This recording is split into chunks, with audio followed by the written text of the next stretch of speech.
All right, shalom, Shalom. and welcome to our Feast of First Fruits.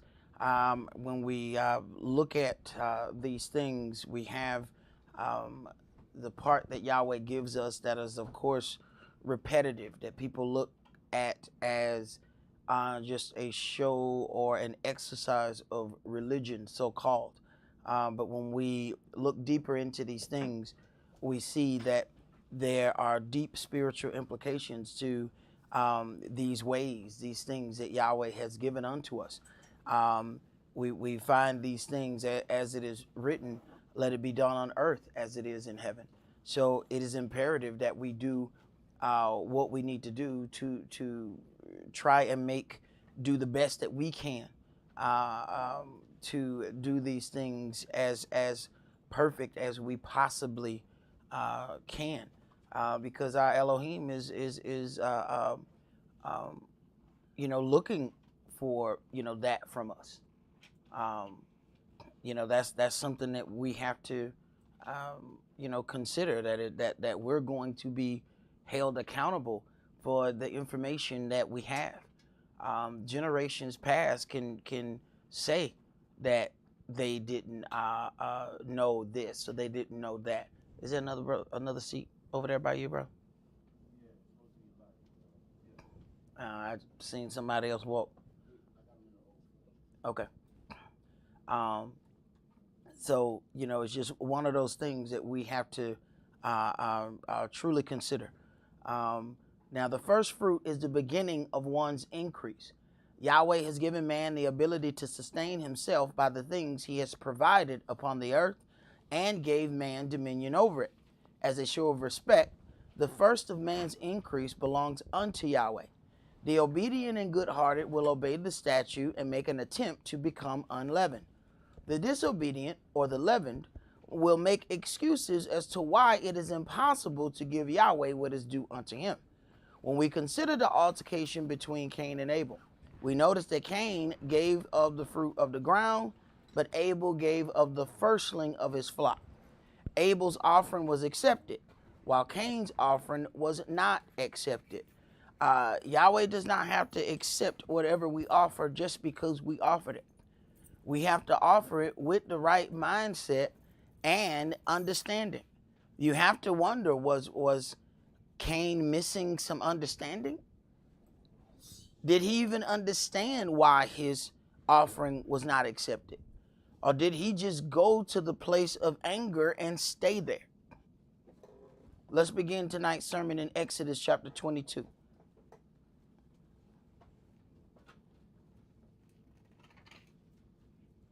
Exodus chapter 22, and we're going to start that at verse 22.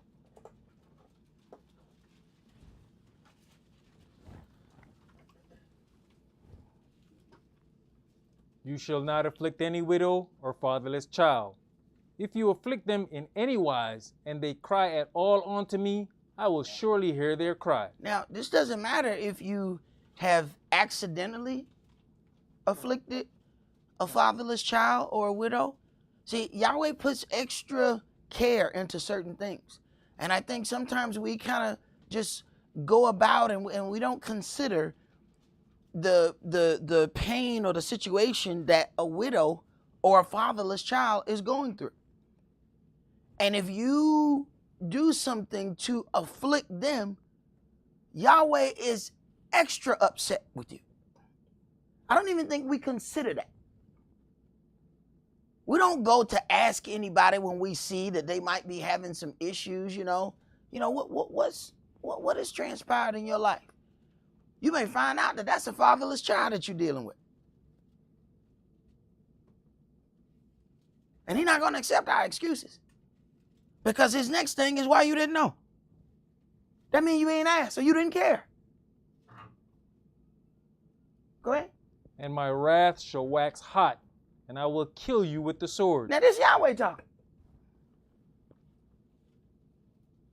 So if you don't deal with this the way you're supposed to deal with this, I'm going to get angry and kill you.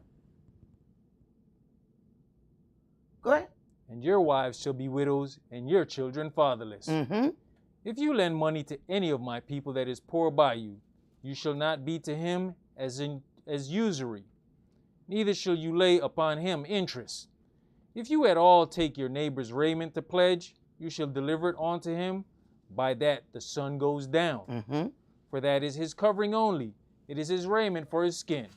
Wherein shall he sleep? And it shall come to pass, when he cries unto me, that I will hear, for I am gracious. Now, this is not how they do things here in the daughter of Babylon. They'll have somebody paying for a house for 10 years and take that house for the third missed payment.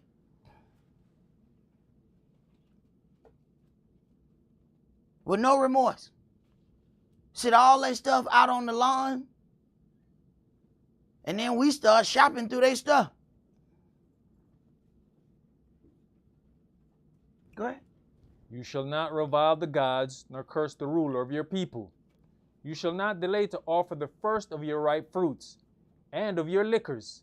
The firstborn of your sons shall you give unto me. And when you deal with this in verse 29, you shall not delay to offer the first of your ripe fruits. All right. Then it says of your liquors. What are you making the liquors with?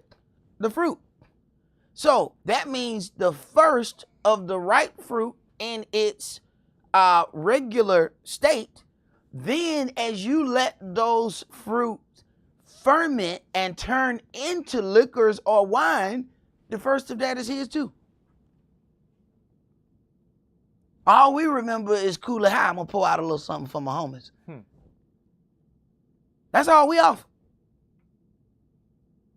Go ahead.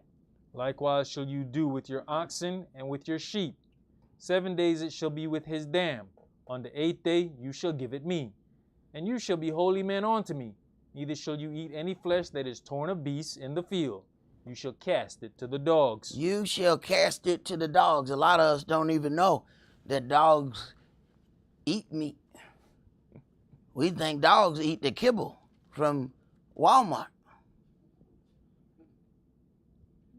We forget those are wild animals. But you know, we done domesticated them and brought them inside. We've forgotten that. Let's go to Exodus chapter 13.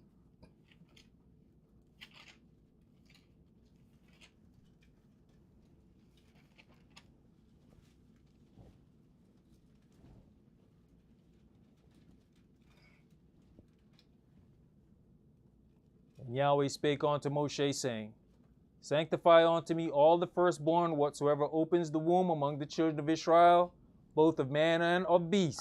It is mine. And Moshe said unto the people, Remember this day in which you came out from Egypt, out of the house of bondage.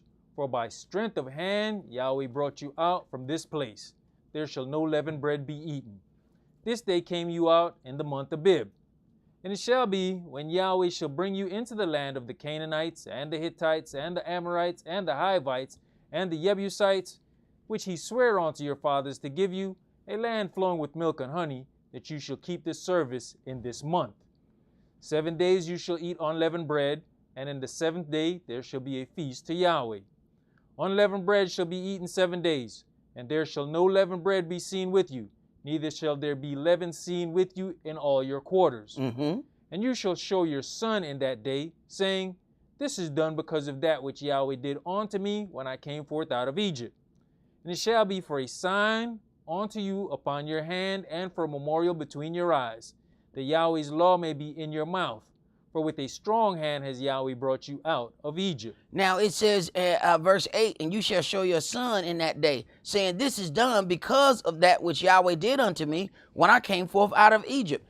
You are teaching those kids by doing what you're doing, whatever that is.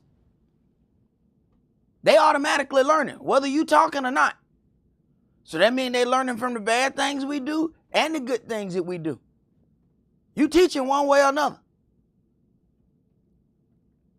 Go ahead. You shall therefore keep this ordinance in his season from year to year. And it shall be, when Yahweh shall bring you into the land of the Canaanites, as he sware unto you and to your fathers, and shall give it you, that you shall set apart unto Yahweh all that opens the matrix, and every firstling that comes of a beast which you have, the male shall be Yahweh's. Right. So when we even examined the movie Matrix, what was it?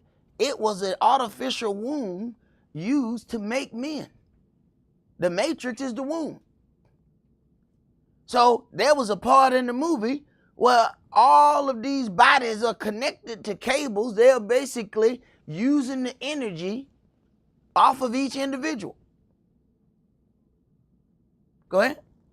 And every firstling of an ass you shall redeem it with a lamb. And if you will not redeem it, then you shall break his neck. And if you redeem it, that means you're not offering it up. Go ahead. And all the firstborn of man among your children shall you redeem. And it shall be, when your son asks you in time to come, saying, What is this? That you shall say unto him, By strength of hand Yahweh brought us out from Egypt, from the house of bondage.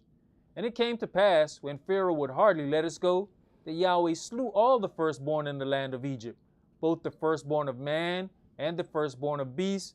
Therefore I sacrifice to Yahweh all that opens the matrix, being males. But all the firstborn of my children I redeem. Right. The firstborn of my children I don't have to sacrifice. I redeem them, but they still belong to Yahweh. Go ahead. And it shall be for a token upon your hand, and for frontlets between your eyes. For by strength of hand Yahweh brought us forth out of Egypt. All right. Now let's go to our Numbers chapter 18.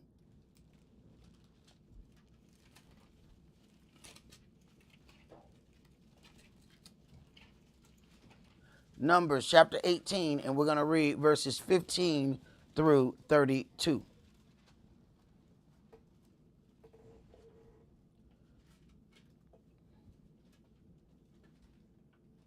Verse 15. Everything that opens the matrix and all flesh, which they bring unto Yahweh, whether it be of men or beasts, shall be mine. Nevertheless, the firstborn shall be yours, shall be thine. He's dealing with these Levites. Okay, go ahead. Shall be yours. Nevertheless, the firstborn of man shall you surely redeem, and the firstling of unclean beasts shall you redeem.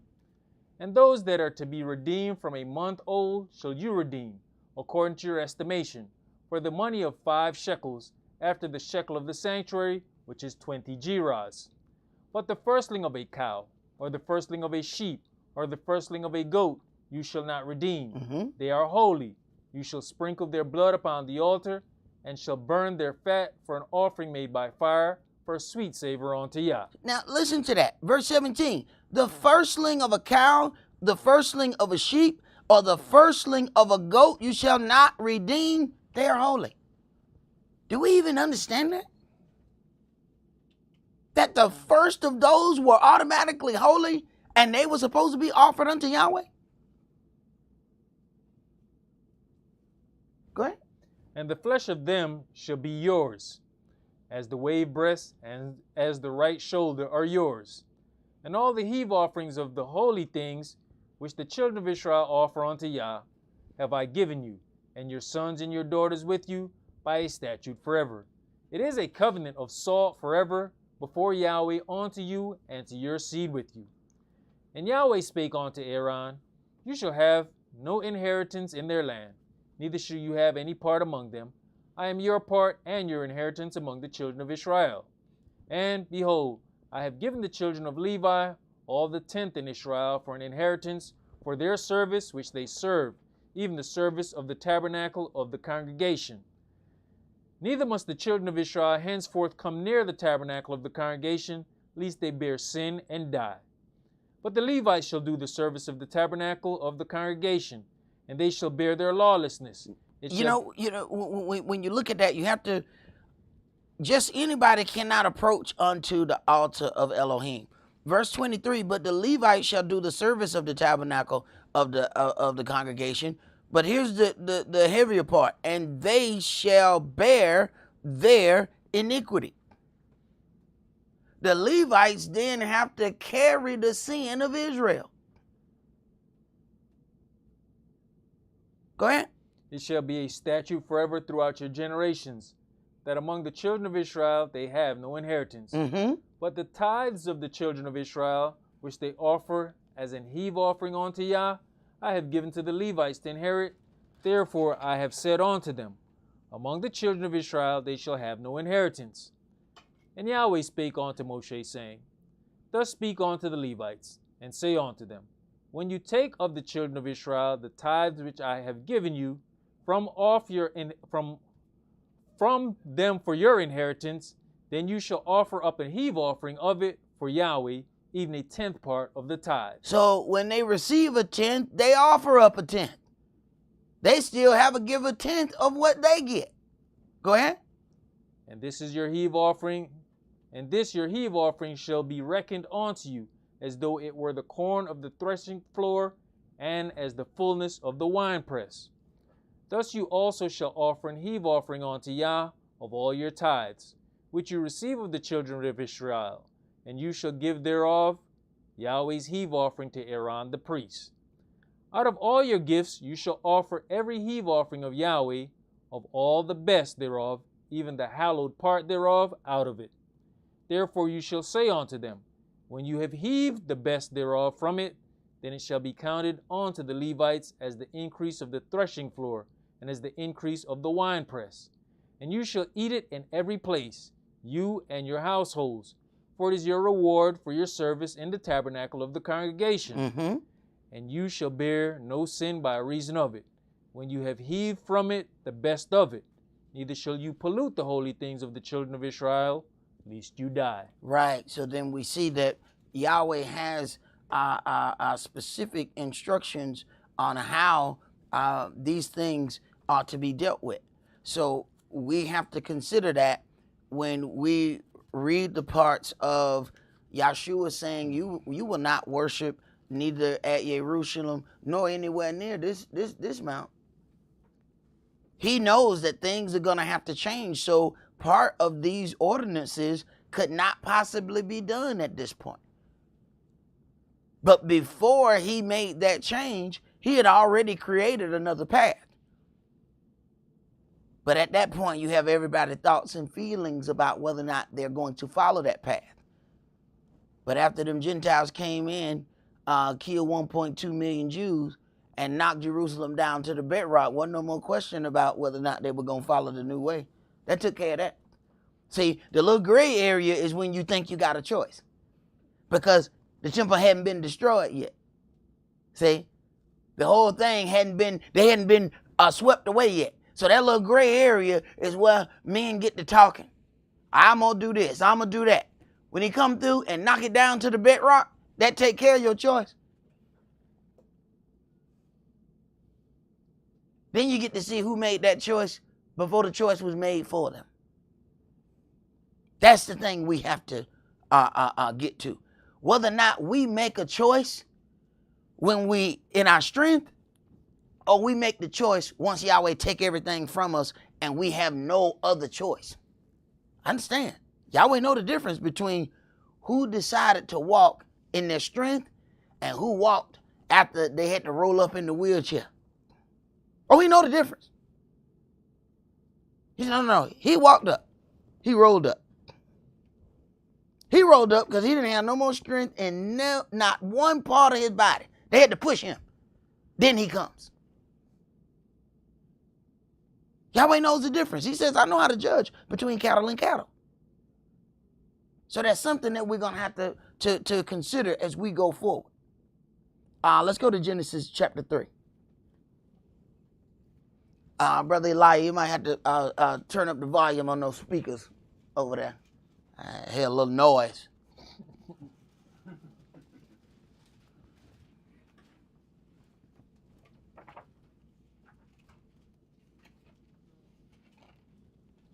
Genesis chapter 3, and we're going to read verses 17 through 19.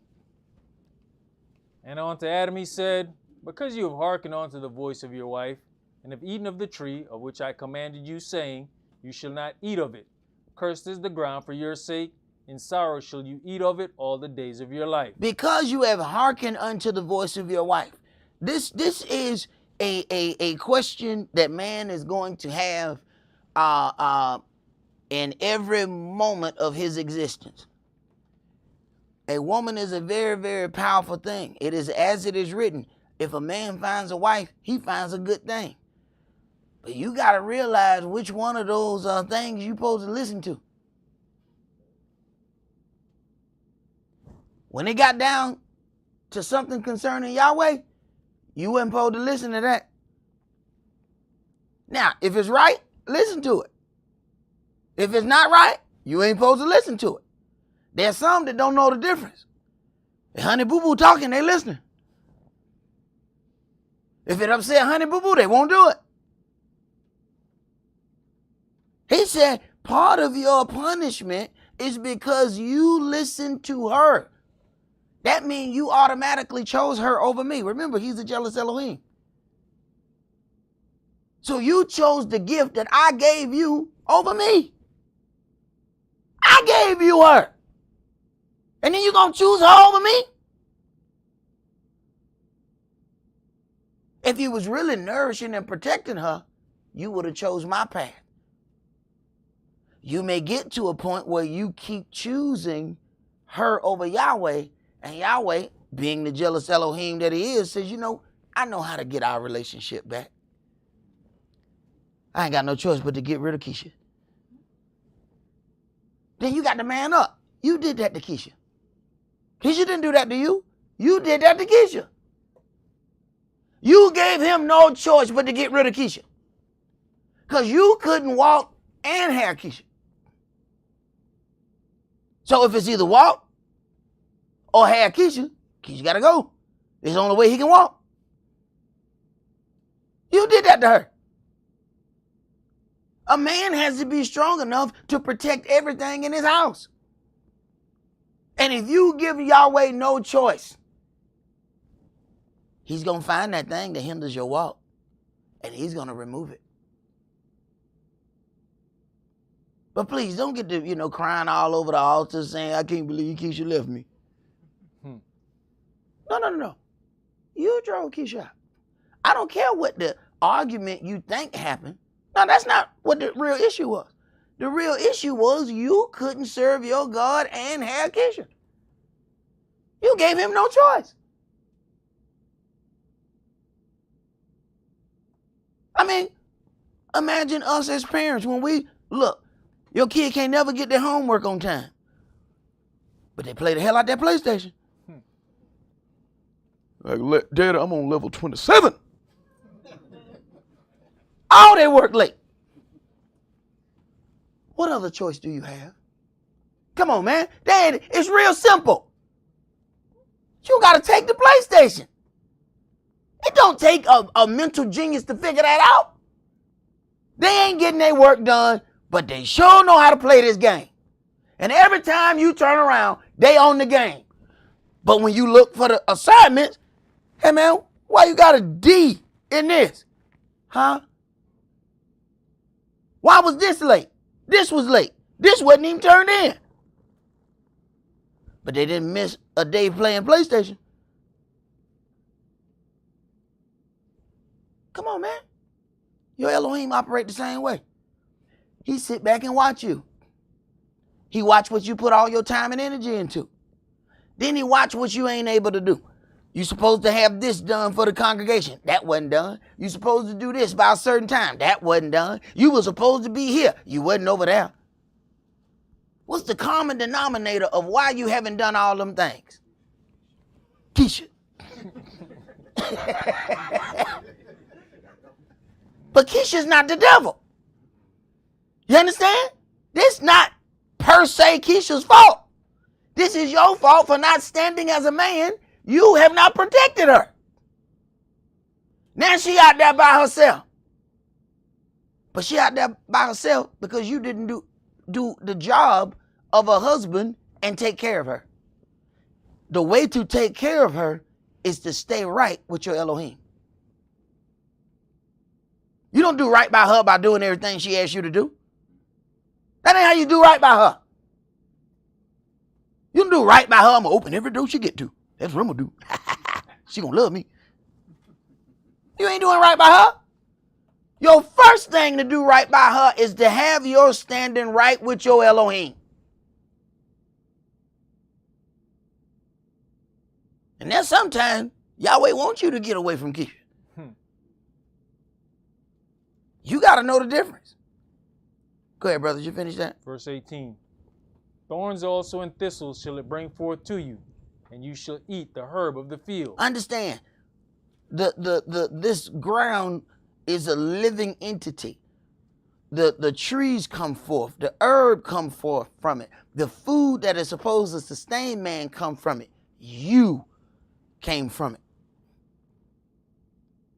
Man was able to reach off in the earth and get whatever he wanted. But once he decided that he wanted to take the woman's advice over Yahweh's, now the very earth from which he came now rebels against him. Now he got to work for the same thing that he was just able to stick his hand in there and get. Now he got to work for it. He didn't have to work for that before. Go ahead. In the sweat of your face shall you eat bread, till you return onto the ground. For out of it was you taken, for dust you are, and unto dust shall you return. So now man has to labor to get that bread. He didn't have to labor for it before. But because he decided to honor someone else's decision over Yahweh's, you have chosen another God over him. See, we'll say, I ain't going to worship the Easter Bunny. That's another God. Well, you worship Keisha Bunny. That's another God too. Because you put her over Elohim. That's your God. You would have been better off going to the Easter sunrise service. Because this one right here, man, has been having, this is the beginning of the book. This page 9. Man has had this problem since the beginning of time. Okay? This ain't no new problem. So this one, we're going to have to figure out. Let's go to Genesis chapter 22.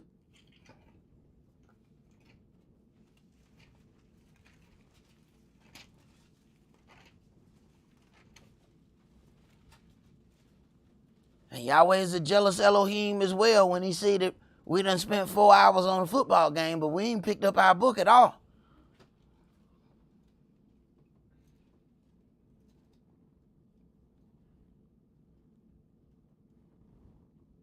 Genesis chapter 22, and we're going to read verses 1 through 13.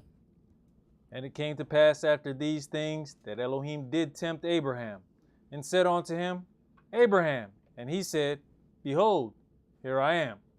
And he said, Take now your son, your only son Esaac, whom you love, and get you into the land of Moriah. Wait a minute. The whole part of the whole situation is whom you love.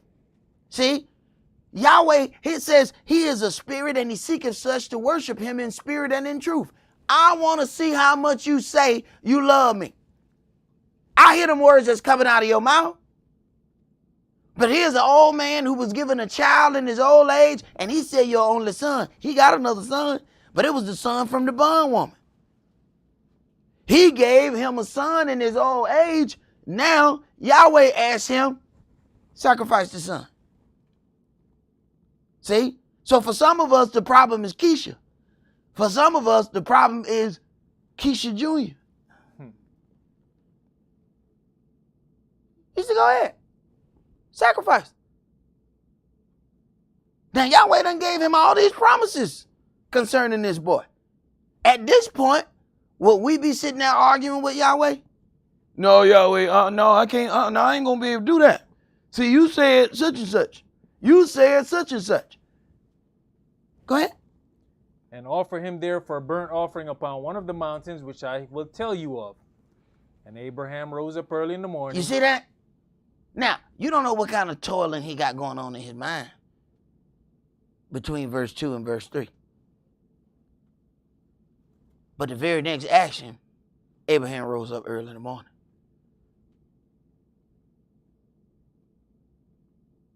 Yahweh said, he did.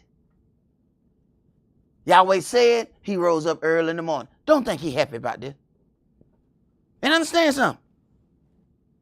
You think if Keisha know he finna leave and go and sacrifice little Junior Brown Ski over here, you think she letting him go out of there without a fight? Where y'all going? We're going to sacrifice. I don't see nothing you got to sacrifice. You better not be sacrificing my baby. You know what kind of fight? Are you crazy? It'll be a full-fledged fight in that living room. But Yahweh, when he tests you, he tests the whole thing. See, this is the part we don't read in there. But do understand. When it says, Abraham, go and sacrifice your only son, understand, he didn't give birth to that kid. There's a woman that gave birth to that kid. Understand, she might not be in this equation as we're reading, but do understand, she's very much so in this equation. And I guarantee you she ain't happy about this. This is why henpecked brothers don't end up making the cut. This right here is separation point. Go and sacrifice your son. He got to deal with that woman, man. You have a situation where Moshe is coming out and he's having to get a circumcision for a kid. Man, wife ain't trying to hear that. That ain't her culture. They got to fighting about that. It was a spiritual fight going on.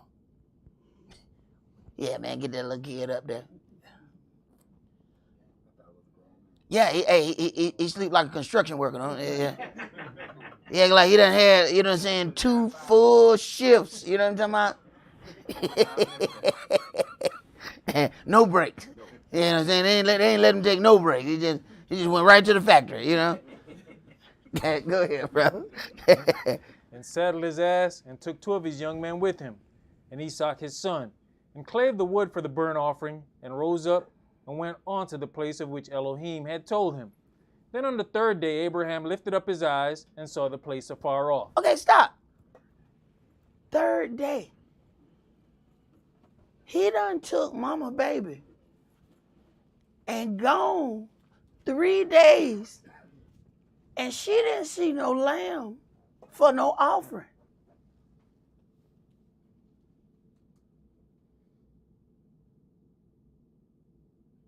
What you gonna do? Go ahead. Yeah, you talk about 3 days, and he's also sanctified against the 3rd day, unknowing. Of course. That's why Yahweh knew. Well, first of all, Yahweh knew it had to be far enough out because Keisha gonna come, you know what I'm saying?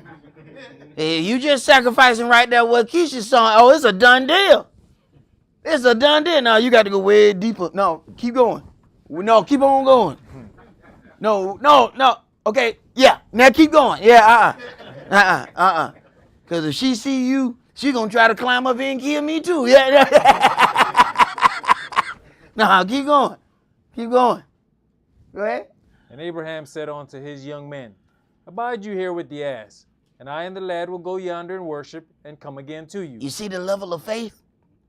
Yeah, I know he asking me to sacrifice him, but I also know what he promised me. So when you stand on what you believe in, Keisha in your ear not going to sway you. Because he already believed, just like he tipped, we going over here to worship and we coming back. We coming back. He going to sacrifice the boy. But his answer is, we coming back. And he's saying this before. Everybody can say that after the thing is done. He's saying it beforehand. We coming back. That's why he wasn't worried about what Keisha had to say. We coming back.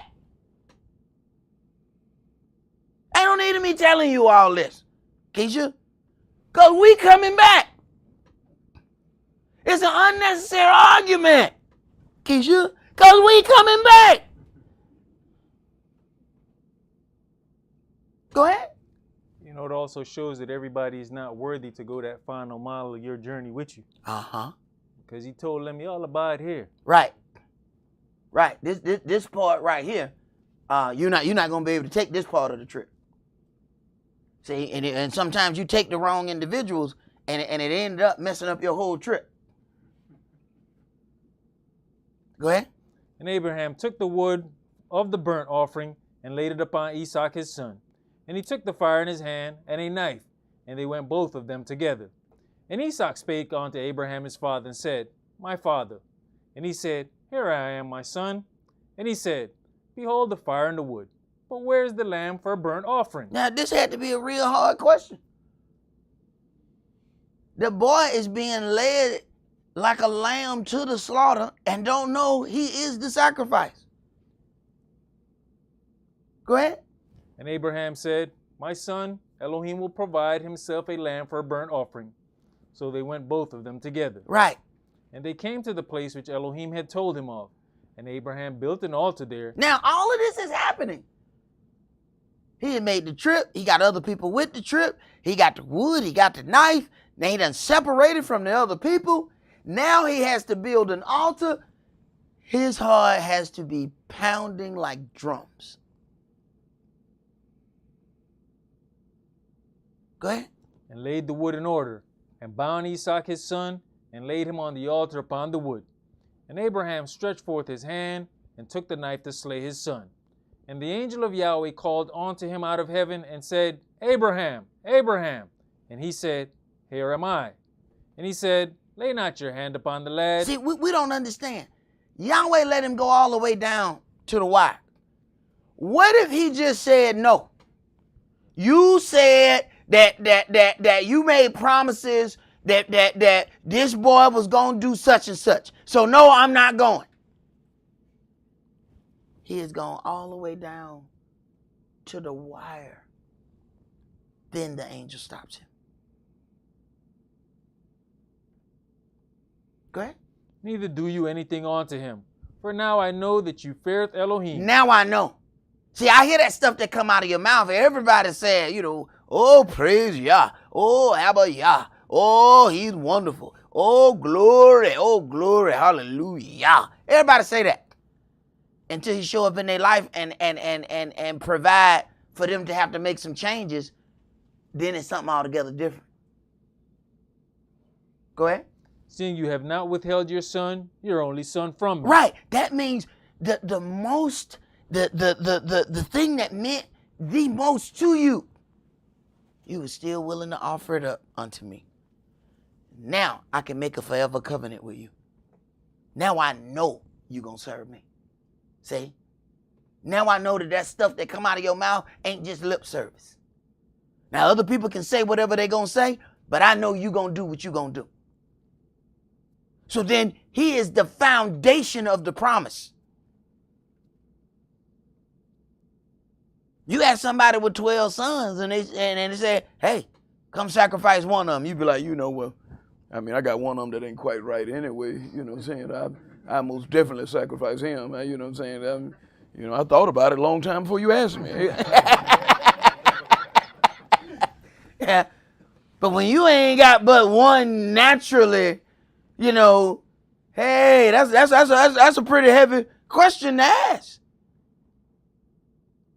But Yahweh, he's not a hypocrite. You're not going to ask him to do something that he ain't going to do.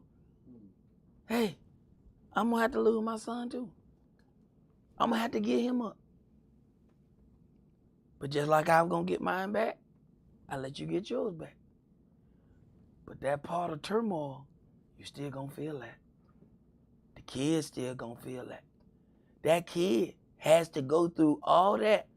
Imagine the look in the kid's eyes as he's being tied up by his father.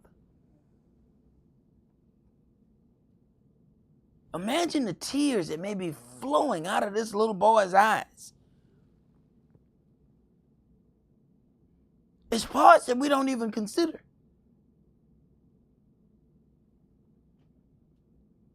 Now that boy know one thing. The dedication that my father has for Yahweh is unmeasurable. Mm-hmm. Now, this ain't just that Yahweh. See, this is the part where we read. It says, Yahweh says, now I know you will. Now, he ain't the only one that know. Esaac know too. Esaac know now. Oh, Esaac know. Everybody else can say whatever they want to say, but hey, man, the man done took me to the woods and tied me to some rocks. All right? You can say what you want to say, but I know what he care about. Other people may say what they care about, say what they going to do. I know what my dad about. He tied me to some rocks as a little kid and was about to kill me until that angel started talking. You'll never be able to tell him anything about his daddy's commitment level. He ain't never going to accept that because he's seen his father's commitment level with his own eyes. Sometimes that's the best thing that you can teach your kids is your dedication example. People can take a whole lot of other things away, but they cannot take the level of dedication that you display. They can't take that away. Go ahead. And Abraham lifted up his eyes and looked, and behold, behind him a ram caught in a thicket by his horns. Mm-hmm. And Abraham went and took the ram and offered him up for a burnt offering in the stead of his son. Right, and then you have to consider this ram caught in the thicket. That thicket, they ended up putting on his head. Them bushes, them thorns. They wrapped them thorns around in the form of a crown, and then put that crown on his head. That same thicket that he was caught by the horns. He was caught on his head. Then Yahshua, being the spiritual realm, they put that thicket right on his head. There's all kind of prophecy going on right in the midst. But sometimes we don't slow down enough to examine that. So as they are mocking him, putting the crown of thorns on his head, they fulfilling prophecy that is sitting in the beginning of this book. And these are people who stand by. These are people who study the book. But see, we don't often read Genesis and think about prophecy. See, we want to go straight to the so-called prophets. We don't understand this prophecy all throughout Genesis. So this whole part about the ram getting caught in the thicket, those are the thorns that were put on Yahshua's head. So while they're mocking, they're fulfilling prophecy.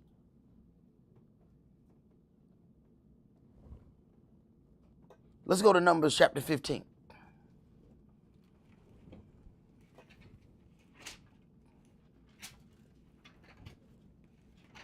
Numbers chapter 15. And we're going to read verses 17 through 21. And Yahweh spake unto Moshe, saying, Speak unto the children of Israel, and say unto them, When you come into the land whither I bring you, then it shall be that when you eat of the bread of the land, you shall offer up an heave offering unto Yah. You shall offer up a cake of the first of your dough for a heave offering. As you do the heave offering of the threshing floor, so shall you heave it. Of the first of your dough, you shall give it unto Yahweh an heave offering in your generations. Mm-hmm. So the first of your dough, verse 20, you shall offer up a cake of the first of your dough for a heave offering. As you do the heave offering of the threshing floor, so shall you heave it. Of the first of your dough, you shall give unto Yahweh a heave offering. So when we even consider these things, this is the beginning of the things that we're going to give unto Yahweh. Let's go to Leviticus chapter 23. You know what's funny about that, the first of your dough? That's what we now nickname money, right? Right, right. His brother done stole my dough.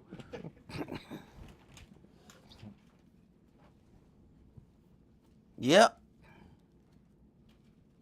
Leviticus chapter 23, and we're going to read verses 9 through 14. And Yahweh spake unto Moshe, saying, Speak unto the children of Israel, and say unto them, When you be come into the land which I give unto you, and shall reap the harvest thereof, then you shall bring a sheaf of the first fruits of your harvest unto the priest. And he shall wave the sheaf before Yahweh to be accepted for you. On the morrow after the Shabbat, the priest shall wave it. Now, this was real easy for us to figure out when we're doing things like when we're growing our own food. This is a difficult concept when all your food comes from Walmart. This don't even make sense unto us. But when you consider, man, you go out in the country, them people got a garden right by the house. They walk right out the door into the garden. Then that's easy to figure out. Not anymore. We have forgotten that our sustenance comes from the ground. See, when you don't see the way in which something is produced, you kind of forget the way in which it's supposed to be dealt with. Like, there was a time when, of course, we would get our check and we would go cash the check and we would see cash. Most of us ain't seen cash in years. That money was direct deposit. And then we spent it, paid bills, and still never seen the money. So it comes a point where you work and never see the fruit of your labor. Till somebody told me one day, you should see the fruit of your labor sometime. That's what you're talking about. Go and cash your check and look at your money so you can get a real visual of what it is you inconvenienced yourself for them 2 weeks. And it really was eye-opening, because you don't get to see the fruit of your labor. It's just a bunch of minuses that come out of a number on an account. That's all you get to see now. Go ahead. And you shall offer that day when you wave the sheaf and he lamb without blemish of the first year for a burnt offering unto Yahweh. And the meat offering thereof shall be 2/10 deals of fine flour mingled with oil, an offering made by fire unto Yahweh for a sweet savor. And the drink offering thereof shall be of wine, the 4th part of an hin. And you shall eat neither bread, nor parched corn, nor green ears, until the selfsame day that you have brought an offering unto your Elohim. It shall be a statute forever throughout your generations and all your dwellings. All right, so then that becomes effective tonight. As we make our appearance, or as the time of the appearance is to be made, if we do not make our appearance and give an offering unto our Elohim, then verse 14 then becomes activated against us. You shall eat neither bread. Now you can't eat no bread. Here's the problem. This week is unleavened bread. You must eat unleavened bread for 7 days. You see the problem is? You don't do that. You shall neither eat neither bread. And say, this is the part that we think about, nor parched corn. No.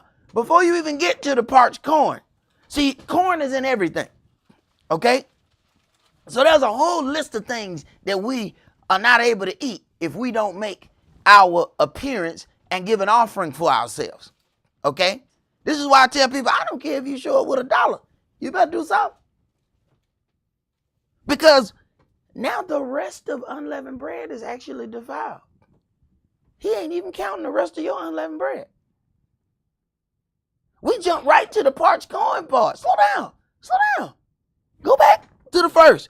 You shall eat neither bread nor parched corn.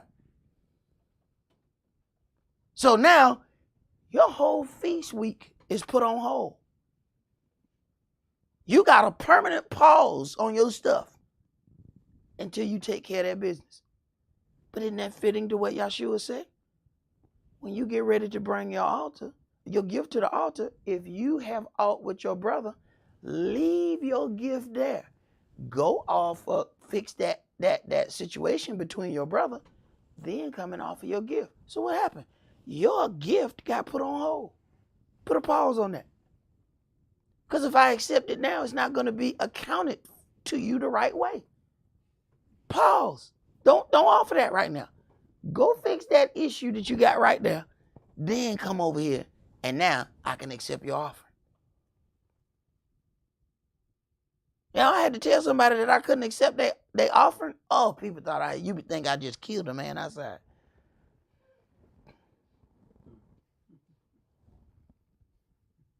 And haters couldn't wait to jump on that. No. There's some things that done came out of your mouth that you need to write. And then folks so arrogant, they haven't righted any of the wrongs, and then come walk right up to the front. Gonna get there before I get there. Boy, Jake and Johannan, they something else. Ain't nothing happened. No. You got some things to fix. I can't accept your offer. Oh, you would have thought I might. And everybody was just like, because see, we still got that Sunday morning thing in our head. We're not used to seeing somebody say, no, I can't accept no offering. Because Pastor Goodollar accepted all offerings. You know what I'm saying? I don't care if you done murdered 12 people. I am so sorry. I'm going to pray for you. Go ahead.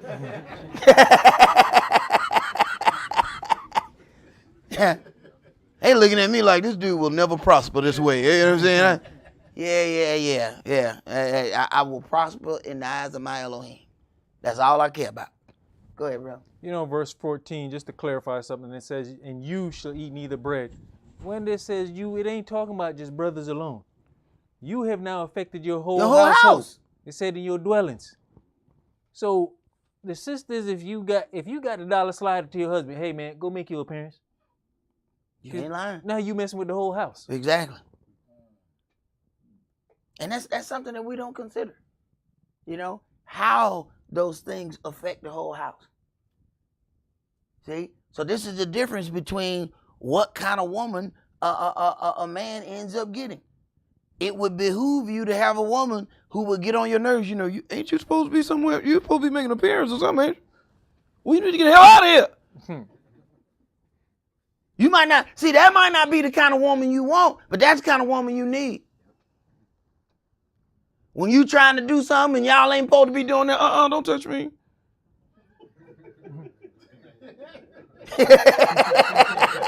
What?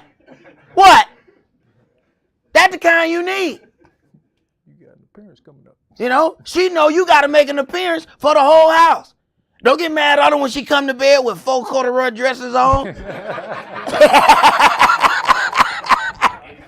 know what I'm saying? She's sweating the whole night. She got fluids. She's like, this is the only way I'm going to keep this dude right.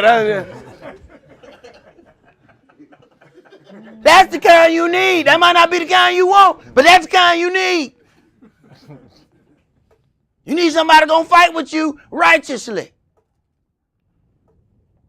Go ahead, bro. You finished that? Verse 14, yeah. All right, let's go to John chapter 1.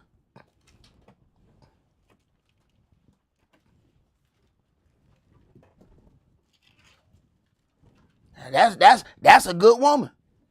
She know what the deal is. She come to the bedroom and all her hair rollers, the mud mask on. I want to be as less attractive as possible. She taking care of her business.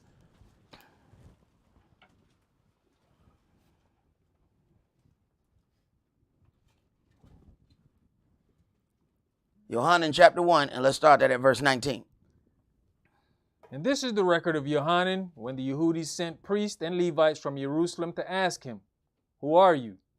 And he confessed and denied not, but confessed, I am not the anointed one. Mm-hmm. And they asked him, what then? Are you Elias? And he says, I am not. Are you that prophet? And he answered, no. Now, when you go back and read what Yeshua said, they said, so what of Johannan the Baptist? And he said, he was Elias. He came in the spirit of Elias. But he didn't know that. See, sometimes you are always, you dealing with Yahweh on a need-to-know basis. Johannan wasn't given that information. He was given the information that he needed to perform the task that was at hand for him. The ultimate part of understanding who he was, Yahweh didn't even tell him that. Yeshua knew it. He didn't know it. He said, yeah, that was him. And y'all did to him whatever y'all please. And you're going to pay for that. But what happens? They wanted to know, are you Elijah? If he had known and he said yes, they would have made sure that nothing happened to him. But then Yahweh wouldn't be able to righteously judge the hearts of men, now would he? So, Yahweh is able to judge the hearts of men by them not knowing who he was. Then letting them go ahead and do whatever foul thing they decided to do that was in their heart. Then afterward, oh, by the way, that was Elijah. What?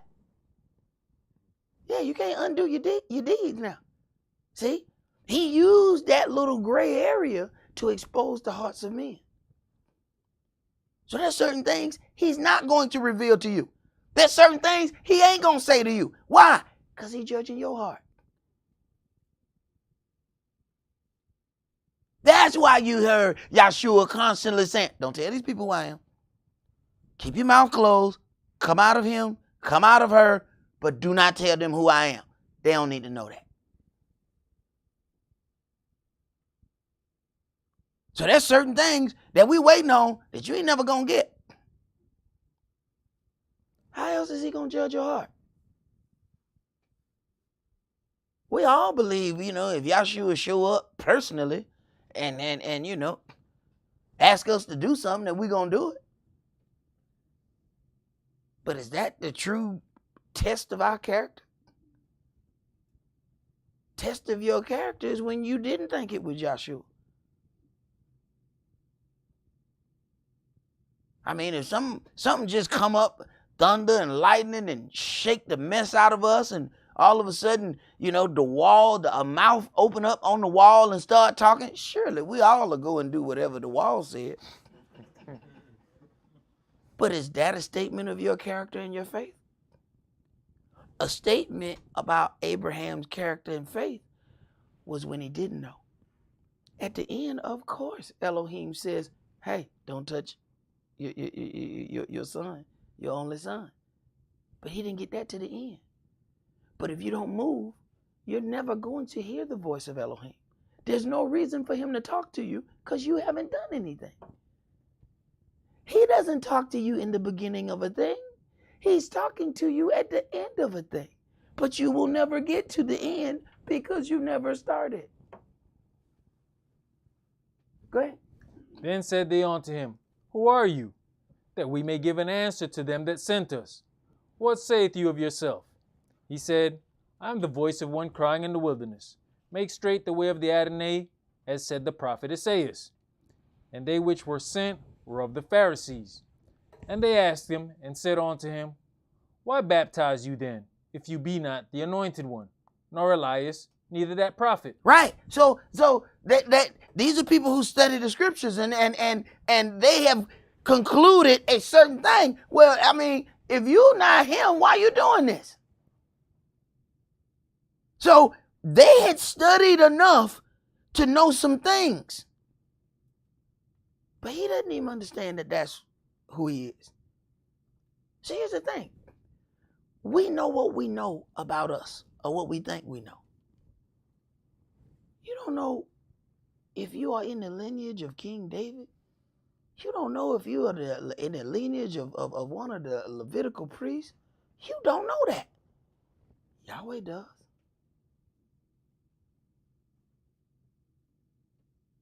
And will you be held accountable for what you didn't do? Because you are in the bloodline of something and you're supposed to be being about that thing. But every time we get that inclination, we override it with something. They had this thing, if you get to reading, they call it the God gene. They said that they've done some research and found that there are, groups of people who have a certain desire for worship, and they all have this certain type of gene.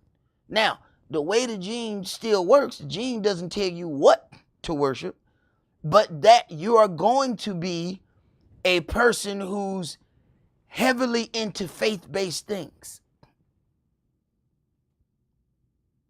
That's something that they think they discovered. Yahweh know every drop of blood that's in you.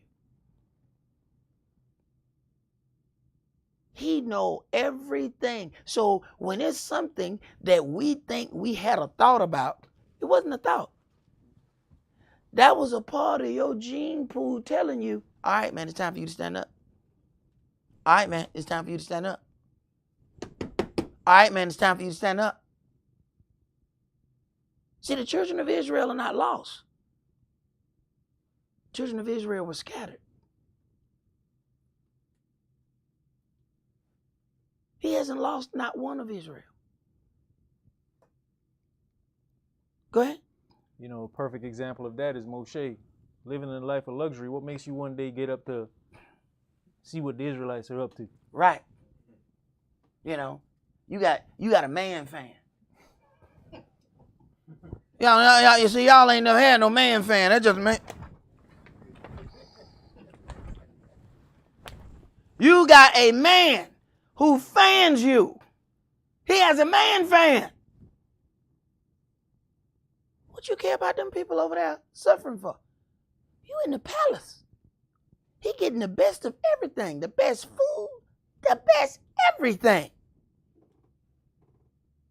Yet he's still worried about how those people are being treated. And so much, in fact, that he ready to do something to somebody all of a sudden. And it should spark you as interesting.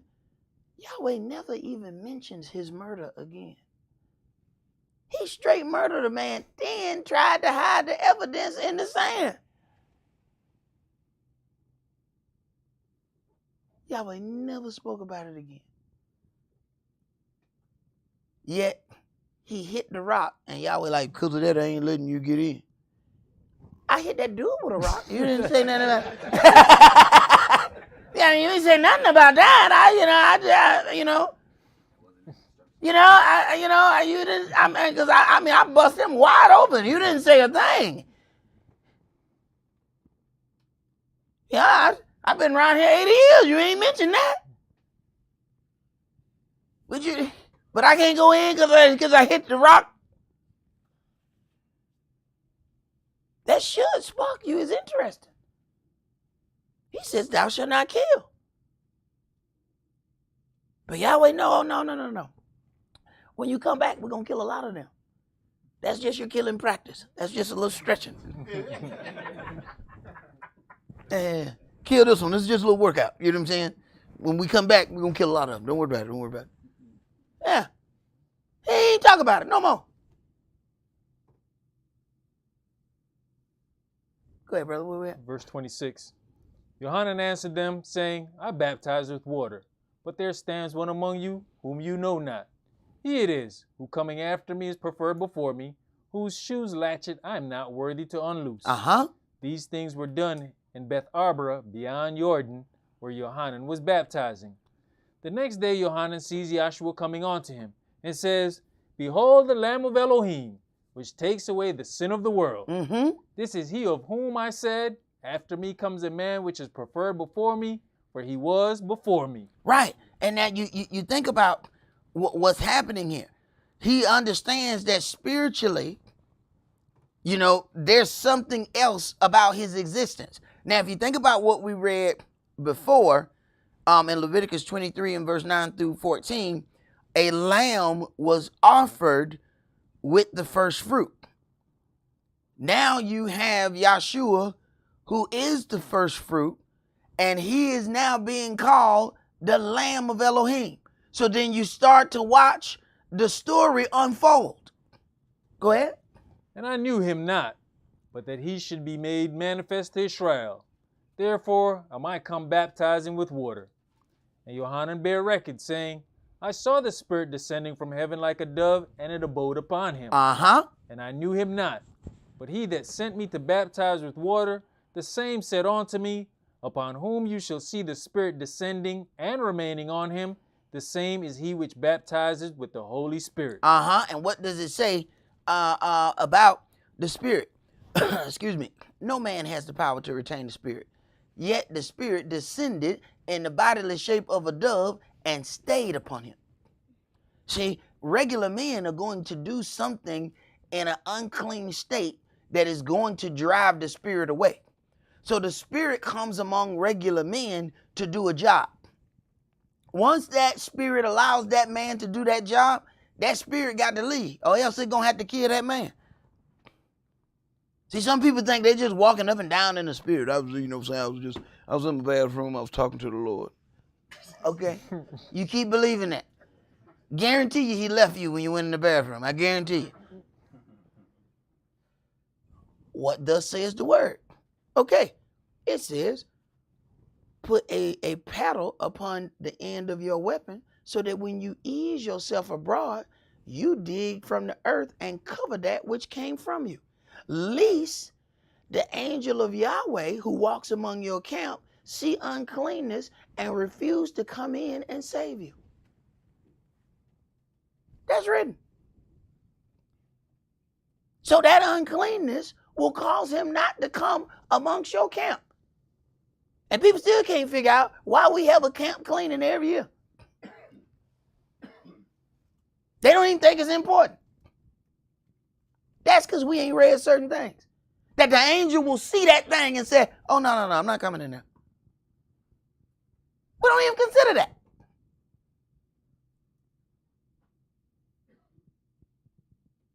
That's also why we have cleaning our houses. Because we don't think it matters. Go ahead. And I saw and bear record that this is the Son of Elohim. All right. And I saw and bear record that this is the Son of Elohim. And when you talk about that spirit descending and remaining on him, this is something. Because when you talk about the tabernacle first being among the children of Israel, what did Yahweh say? Take my tabernacle and pitch it afar off. At least I had to kill them. He had to make a separation between regular earthly things and his holy things. He said, because if they keep coming upon me like that, I'm going to have to hurt them.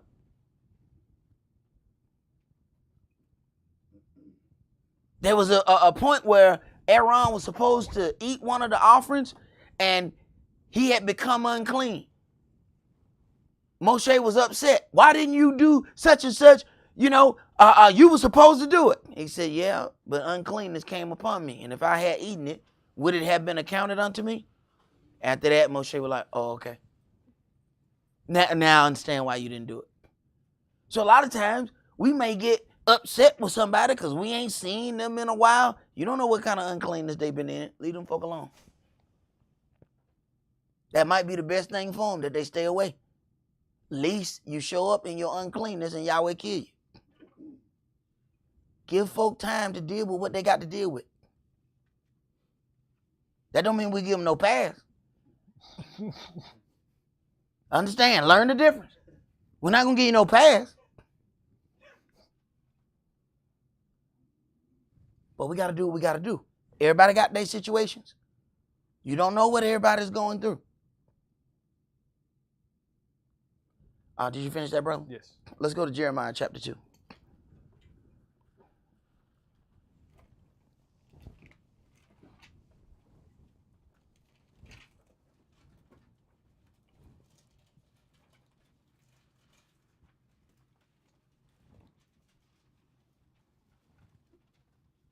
See, my elder used to say, if you got some sin going on, it's better that you go and sin by yourself than to go carry other people off into your sin. And sometimes, you know, that misery love company, we go and try to invite as many people into our sin as possible, so we can feel good about the sin. But now we got blood on our hand. You sin by yourself, you the only one with that blood on your hand. It's just your blood. The more people you invite to that, the more blood you got on your hand. Jeremiah chapter 2, and let's read verses 1 through 3. Moreover, the word of Yahweh came to me, saying, Go and cry in the ears of Jerusalem, saying, Thus says Yahweh, I remember you, the kindness of your youth, the love of your espousal, when you went after me in the wilderness, in a land that was not sown. Right. When we don't have all of these things, we go after Yahweh with our full strength. See? But let us get something. Like it as it is written, when I fed them to the full, then they rebelled against me. See? While we in need, oh Yahweh, oh Yahweh, oh we love you so, oh Abba Father. Let us get a few things, we get comfortable. We go from Yahweh to Yahoo. Right. So what are you doing? you're giving him no choice but to take that stuff back. I don't know if that's what we think we're doing. I don't know if that's what we consciously are trying to do. But you realize you're giving him no choice, right? It's like the kid with the PlayStation that won't get his work done. It's really simple. You are giving him no choice. He has to take that stuff from you, if indeed he wants to renew the relationship with you. Now, if you done it so long that he no longer cares about the relationship, he might not take your stuff. He might give you some more stuff so you can stay the hell away. You know where? Here go $100,000. Just go on. Go on. Bye. But while he's still trying to deal with you, he might start pulling stuff from you so he can get your attention.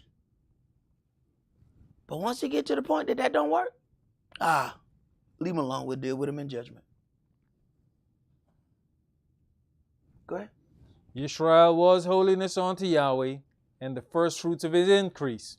Israel was holiness unto Yahweh, and the first fruits of his increase. So now you have this situation of Israel, the nation, and then Israel, the God, who, when that baptism was performed, that spirit that descended in the bodily shape of a dove and rested upon Yahshua, that's that Israel that went into that body.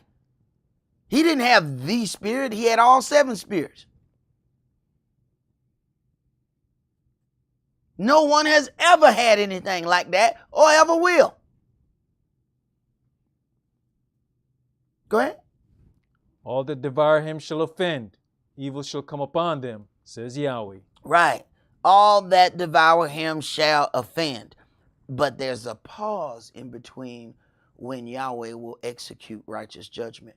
And in that pause, the pause is always how he judges the hearts of men. Pay attention to the pause. We are so busy looking at things. It's the pause that he's giving man the opportunity. Choose left or choose right. That's what the biggest part of it is. It's the pause that we don't pay any attention to. That's where he's actually examining your heart at. Let's go to 1 Corinthians chapter 15.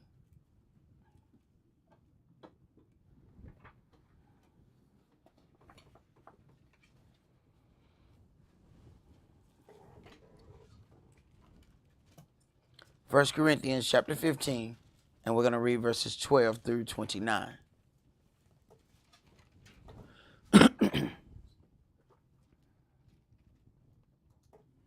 Verse 12. Now if Yahshua be preached that he rose from the dead, how say some among you that there is no resurrection of the dead? But if there be no resurrection of the dead, then is Yahshua not risen. And if Yahshua be not risen, then is our preaching vain, and your faith is also vain. Yes, and we are found false witnesses of Elohim, because we have testified of Elohim that he raised up Yahshua, whom he raised not up, if so be that the dead rise not. For if the dead rise not, then is not Yahshua raised. And if Yahshua be not raised, your faith is vain. You are yet in your sins. You are in your sins if Yahshua was not raised, because at that point, we still supposed to be doing animal sacrifices if we don't believe in it. If we don't believe that Yahshua has been raised, then yeah, we should be having a baby lamb. And like you said, every couple of years, we got to convince somebody to put the lamb down.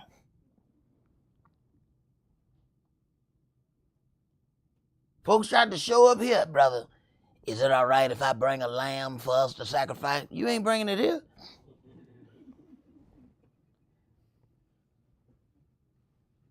Go ahead.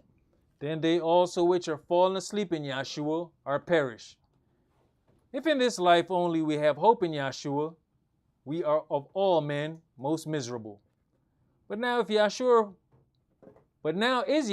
risen from the dead and become the first fruits of them that slept. He has become the first fruits of them that slept. So then you have the first fruits as far as all of the increase upon the earth. Now you have the first fruits of the dead. Go ahead. For since by man came death, by man came also the resurrection of the dead. Mm-hmm. For as in Adam all die, even so in Yahshua shall all be made alive. But every man in his own order. Yahshua the first fruits, afterward they that are Yahshua's at his coming. Uh-huh. Then comes the end, when he shall have delivered up the kingdom to Elohim, even the Father, when he shall have put down all rule and all authority and power. Verse 23, but every man in his own order. The Mashiach, the first fruits, afterwards they that are the Mashiachs at his coming. So he is the first fruits among men. Then they're going to be the first fruits of regular men. Go ahead. For he must reign till he has put all enemies under his feet. And the last enemy that shall be destroyed is death, for he has put all things under his feet. But when he says all things are put under him, it is manifest that he is accepted, which did put all things under him. And when all things shall be subdued unto him, then shall the Son also himself be subject unto him that put all things under him, that Elohim may be all in all.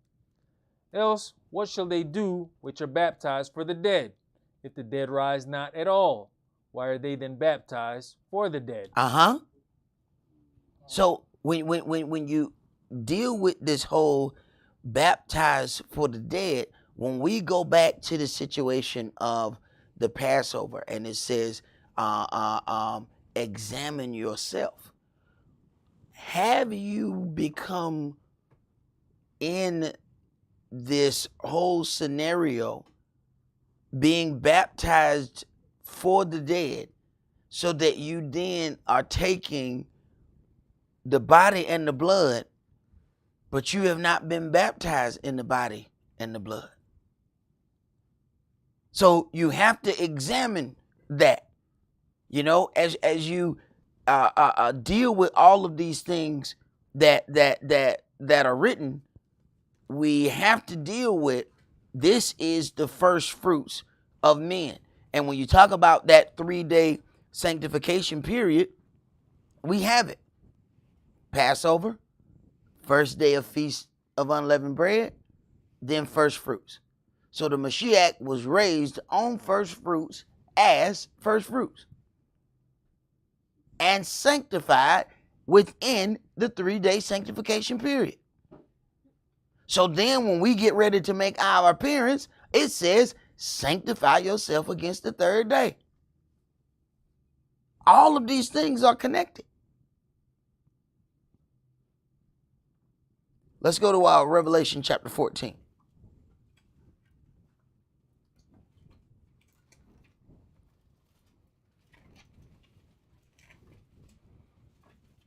Revelation chapter 14. And let's read verses 1 through 5.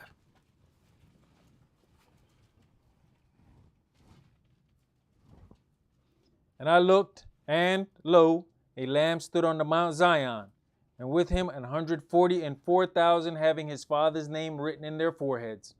And I heard a voice from heaven as the voice of many waters, and as the voice of a great thunder. And I heard the voice of the harpers harping with their harps. And they sung as it were a new song before the throne, and before the 4 beasts and the elders. And no man could learn that song but the 144,000 which were redeemed from the earth. These are they which were not defiled with women, for they are virgins. After they are reborn, understand, even when we talk about getting our baptism, and I explained that in the baptism conference, that you get out of that water spiritual virgins. There's some people that need to be in that water. That water might boil when some people get in there.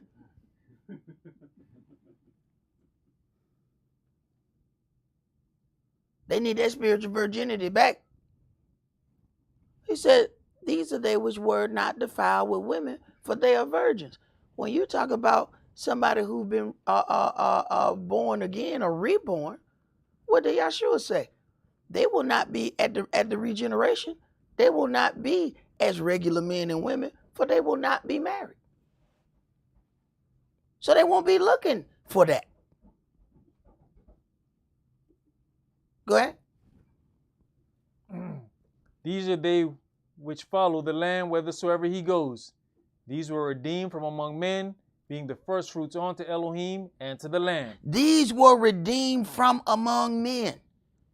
So that new body, they're not going to seek marriage like regular fleshly men. So you have to consider that. They're not going to have no problem with Keisha.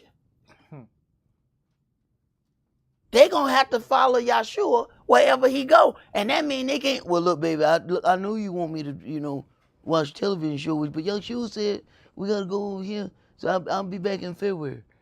What?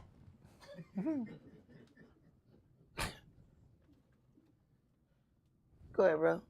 And in their mouth was found no guile, for they are without fault before the throne of Elohim. All right. And let us hear the conclusion of this matter. Let's go to Deuteronomy chapter 16.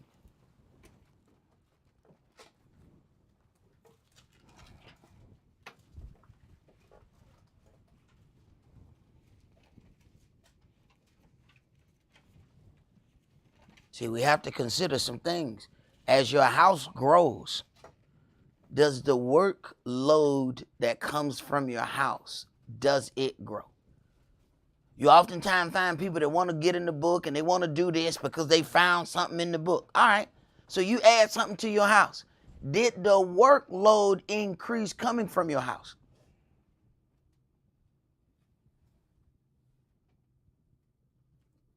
See, everything in my house worked for my Elohim.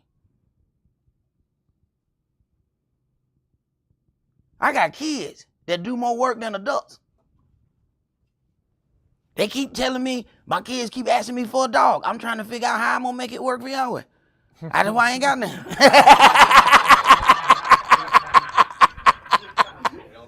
Yeah. You know what I'm saying? Hey, my kid's like, you got to do something better. That ain't going to work, Daddy. Hey, but understand, the dogs help them round up the sheep. See? Y'all want to get a little dog like y'all see when the people just ride around and they got a little rat thing in their lap. You know what I'm saying? They got a little rat in their lap. No. Those dogs had purpose. Them dogs help them round up the sheep. Why you think it's called a sheepdog? That dog had purpose. That dog let him know, hey man, there's something in them woods over there. They trying to, hey, over there in them bushes. So hey, he get ready. Y'all trying to kill my sheep. Them dogs let him know that. So I know some of y'all like, hey, the dog ain't got no purpose in the kingdom. Yes, it do. They help guard the sheep. I mean, not if you got that dog with that pink sweater on. He don't guard nothing.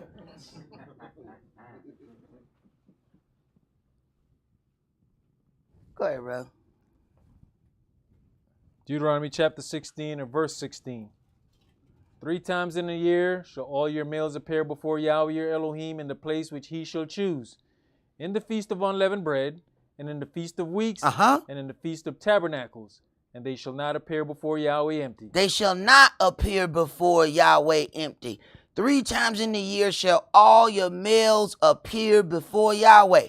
This is so powerful that even in Lucifer's disobedience, we can go in Job chapter 1 and chapter 2 and find him making an appearance each time. So even in his disobedience, he wasn't that disobedient. He knew what he needed to do.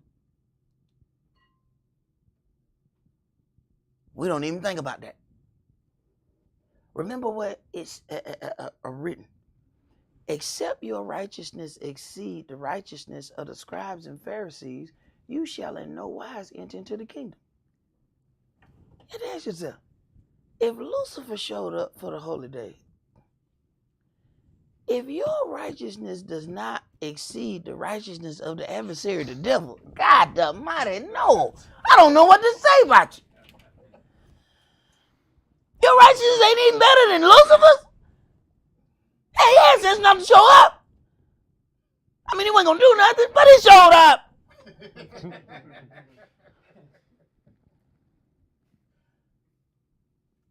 Go ahead, bro. Every man shall give as he's able, according to the blessing of Yahweh your Elohim, which he has given you. Right. And you know, one of these things in here, it says, in the Feast of Unleavened Bread, in the Feast of Weeks. Now, if they said Pentecost right there, then our people would understand that Sunday morning, they keep an old covenant feast. But because this is now translated in the New Testament as Pentecost, then they don't attribute this to being a part of the law. These very ones keep telling you the law is dead. So why are you keeping an Old Testament law feast? This ain't Feast of Weeks, it's Pentecost. It's different. God changed it. It's the same feast. Weeks. 7 weeks. 7 times 7, 49. Next day, 50. That's why it's called Pentecost. Penta means 50. So, this is still done today. But where it gets interesting is they start telling the people how much to offer. This says, you shall give, every man shall give as he is able, according to the blessing of Yahweh, your Elohim, which he has given you. That's something that each man has to figure out on his own. But as we read earlier, when we make our appearance or we don't make our appearance and we don't make an offering for ourselves, then there's some things that are just put on hold. First of all, it says the corn, the parched corn, man, that's in everything. But then it also says bread. That's the thing that we miss. You shall eat neither bread. If you can't eat bread or corn, I'm telling you, you might as well just grab you some cardboard and chew on it. You're about to have some problems. Why? Because it is disrespectful unto your Elohim. That's why I say, when it says no man shall come empty, you give $1.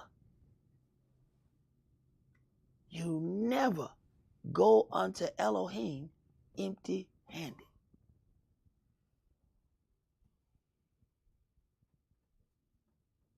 And how much time do you think we need, brother? We have to move some chairs over here? 20 minutes. All right, 20 minutes. So it is now 11:17. All right, 20 minutes from now, we shall go outside and we will face the east. We will make our appearance unto Yahweh our Elohim, and all other brothers who are online, you can then make your appearance. So we will all be outside at the same time. Any offerings that need to be made from online, of course, some of y'all already know that, then you can do that in whatever form you do that. Like I said, I don't care if it's $1, you do something for your Elohim when you make an appearance. All right, so 20 minutes. That's all that we're going to do for today. Enjoy your feast. Shalom. Shalom.